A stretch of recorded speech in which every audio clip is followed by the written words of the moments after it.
ശ്രീ കൃഷ്ണദാസ്, ഈ news and ന്യൂസിൻ്റെ ഇന്നത്തെ തലവാചകമായി കൊടുത്തത് സവർക്കർക്കും ഗാന്ധിക്കും മുകളിലോ സവർക്കർ എന്നാണ്. പക്ഷേ എനിക്കിപ്പോൾ ഈ സാഹചര്യത്തിൽ അതൊരു തെറ്റുപറ്റിയെന്ന് തോന്നുന്നു. കാരണം ഗാന്ധിക്കും മുകളിലല്ല, ഗാന്ധിക്കൊപ്പം എങ്ങനെ സവർക്കറെ പ്രതിഷ്ഠിക്കുമെന്നുള്ള ഒരു വല്ലാത്ത ചോദ്യം ആണ് എനിക്കിപ്പോൾ തോന്നുന്നത്.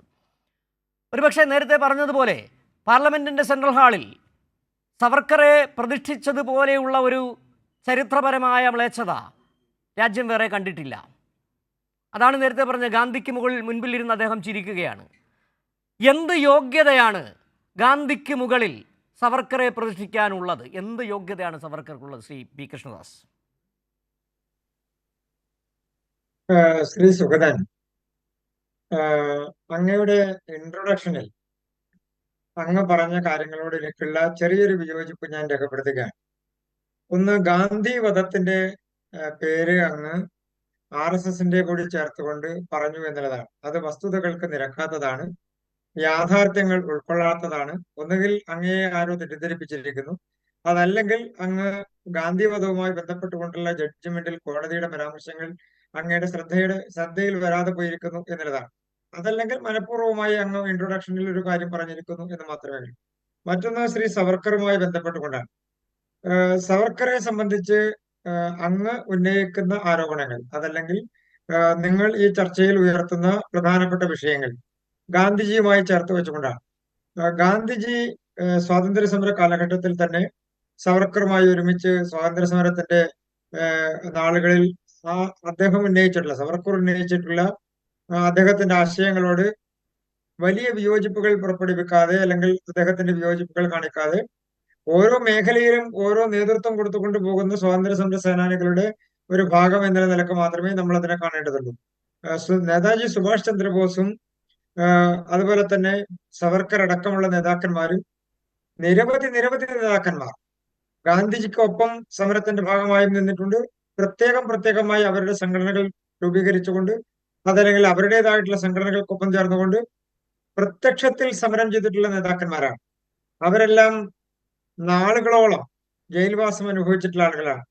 അപ്പൊ നമ്മൾ ഒരു വിഷയത്തെ തന്നെ തുലനം ചെയ്തുകൊണ്ട് പറയുമ്പോൾ അതിൽ പ്രധാനമായും ഒരു പരസ്പര തുലനത്തിന്റെ ആവശ്യമുണ്ടോ എന്നുള്ളത് ആലോചിക്കേണ്ടതാണ്. കാരണം സ്വാതന്ത്ര്യ സമരത്തിന്റെ കാലഘട്ടങ്ങളിൽ നിരവധി മാർഗത്തിൽ, നിരവധി തരത്തിൽ, നിരവധി രൂപത്തിൽ സമരങ്ങൾ രാജ്യത്തെമ്പാടും പല സംസ്ഥാനങ്ങളിലും പല പ്രവിശ്യകളിലും നടന്നിട്ടുണ്ട്.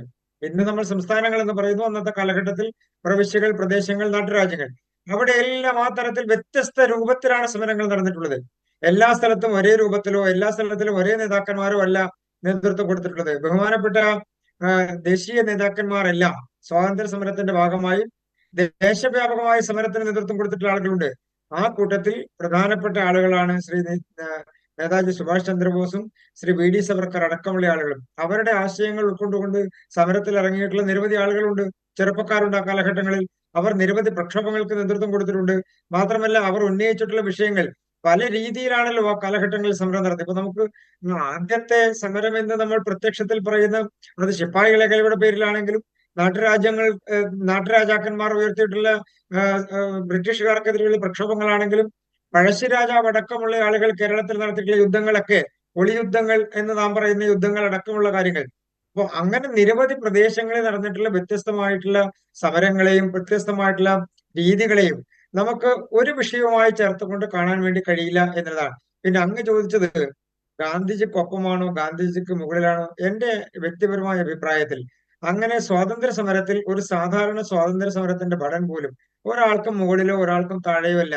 അവർ ഈ രാജ്യത്തെ അടിമത്വത്തിലേക്ക് നയിച്ച, അല്ലെങ്കിൽ അടിമകളാക്കി ഭരിക്കാൻ ശ്രമിച്ച ബ്രിട്ടീഷ് സാമ്രാജ്യത്വത്തിനെതിരെ നിരന്തരമായി നടത്തിയിട്ടുള്ള സമരത്തിന്റെ ഭാഗമാണ്. താങ്കൾ പറഞ്ഞു തന്നെയാണ് കറക്റ്റ്, താങ്കൾ പറഞ്ഞത് തന്നെയാണ് ശരി. അങ്ങനെ നിരവധി ധാരകളിലൂടെ ഉയർന്നു വന്ന സ്വാതന്ത്ര്യ സമര പ്രസ്ഥാനം, അതിൽ ഒരുപാട് പേർ ചോരയിറ്റിച്ചിട്ടുണ്ട്, ഒരുപാട് പേർ മരിച്ചിട്ടുണ്ട്, അങ്ങനെ നേടിയെടുത്താണ് സ്വാതന്ത്ര്യം. അവിടെയാണ് ചോദ്യം. താങ്കൾ പറഞ്ഞ ഈ RSSന്റെ പങ്ക് എവിടെയാണ്? സവർക്കറിൻ്റെ പങ്കാണ് താങ്കൾ നേരത്തെ ഞാൻ പറഞ്ഞ ആമുഖവുമായി ബന്ധപ്പെടുത്തി പറഞ്ഞത്. RSSന് ഗാന്ധിവധത്തിൽ പങ്കുണ്ടോ എന്നുള്ളത് കാലങ്ങളായി ചില ചോദ്യങ്ങൾ ചോദിക്കുകയും ചില അസത്യ പ്രസ്താവനകൾ താങ്കൾ അടക്കമുള്ളവർ നടത്തിക്കൊണ്ടിരിക്കുകയുമാണ്.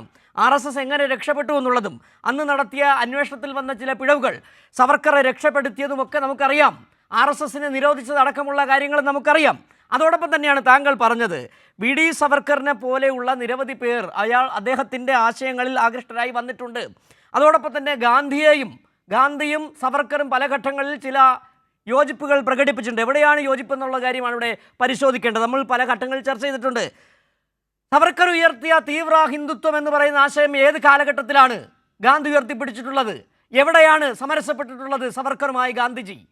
താങ്കൾ പിന്നെ പറഞ്ഞത് ഒരുപക്ഷേ RSS രക്ഷപ്പെട്ടു പോയതാണ്, സവർക്കർ രക്ഷപ്പെട്ടു പോയതാണ്. അത് അന്നത്തെ കാലത്തെ നെഹ്റു സർക്കാരിന് പറ്റിയൊരു വീഴ്ച തന്നെയാണ്, അന്വേഷണത്തിൽ പറ്റിയ വീഴ്ച. അതോടൊപ്പം തന്നെ മാപ്പ് സാക്ഷി പറഞ്ഞ കാര്യങ്ങളൊക്കെ ഓർമ്മയുണ്ട്. മാപ്പ് സാക്ഷി പറഞ്ഞതിൽ സവർക്കർ എന്ന് പറയുന്ന പേര് എടുത്തു പറഞ്ഞിട്ടുണ്ട്. പിന്നെ ഒരു കാര്യം രസകരമായി ഈ കാര്യത്തിൽ പറയേണ്ടത്, ഈ മഹാത്മാഗാന്ധി നമ്മൾ പറഞ്ഞല്ലോ, മഹാത്മാഗാന്ധിയും വീർ സവർക്കർ, നിങ്ങളാണ് പറയുന്നത് വീർ സവർക്കർ എന്ന്. ഇന്ത്യയിലെ ഭൂരിപക്ഷം ജനതയും സവർക്കർ എന്നുള്ള പേര് കേട്ടിട്ടുണ്ട്. ചരിത്ര പാഠപുസ്തകമൊന്നും ഞാൻ പഠിച്ചിട്ടില്ല ഈ വീർ സവർക്കറിനെ കുറിച്ച്. ഈ വീർ സവർക്കർ എന്ന് പറയുന്ന അദ്ദേഹം വീരനായത് എങ്ങനെയെന്നുള്ളത്, വീരത്വമാകുന്നത് എങ്ങനെയെന്നുള്ള ചോദ്യം കൂടി വരുന്നുണ്ട്. താങ്കൾ പറഞ്ഞ അതേ കാര്യം തന്നെയാണ് ഞാൻ ചോദിക്കുന്നത്. എവിടെയാണ് ഗാന്ധി സമരസപ്പെട്ടത് സവർക്കറുമായി?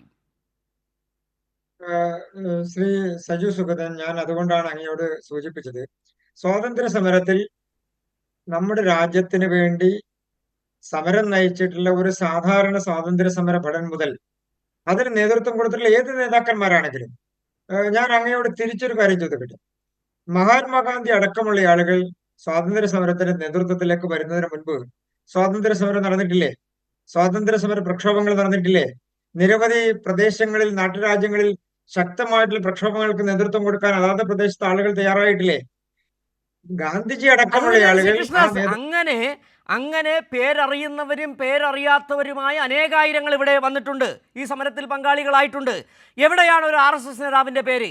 എവിടെയാണ് ഒരു RSS നേതാവ് ഒരു ബ്രിട്ടീഷുകാരനെ കല്ലെറിഞ്ഞതിൻ്റെ പേരിൽ അകത്ത് കിടന്നിട്ടുള്ളത്? ഈ സവർക്കറിൻ്റെ കേസ് നമുക്കറിയാം, വല്ലാതെ കൊട്ടിഘോഷിക്കുന്നുണ്ട്. സ്വാതന്ത്ര്യ സമരത്തിൻ്റെ ഭാഗമായി ആൻഡമാൻ ജയിലിൽ കടന്നതാണെന്നുള്ളത്. അവിടെ ഒരു ബ്രിട്ടീഷുകാരനെ കൊലപ്പെടുത്താൻ ശ്രമിച്ചതിൻ്റെ ഭാഗമായി 28 വർഷം ശിക്ഷിച്ചതാണ് സവർക്കർ എന്ന് രാജ്യം ചരിത്രം പഠിക്കുന്നവർക്കറിയാം. ആ സവർക്കറെയാണ് സ്വാതന്ത്ര്യ സമര സേനാനിയായിട്ട് നിങ്ങൾ കൊട്ടിഘോഷിച്ചുകൊണ്ട് നടക്കുന്നത്. താങ്കൾ പറഞ്ഞതിലുണ്ട് ചരിത്ര യാഥാർത്ഥ്യങ്ങൾ, കൃത്യമാണ്. ഈ രാജ്യത്തെ പല ഘട്ടങ്ങളിൽ പല ആളുകൾ മരിച്ചു വീണവർ, പേരുള്ളവർ പേരറിയാത്തവരൊക്കെ സ്വാതന്ത്ര്യ സമരത്തിൻ്റെ ഭാഗമായിട്ടുണ്ട്. പക്ഷെ ഒരു പേര് പോലും ഒരു RSSകാരൻ്റെതില്ല.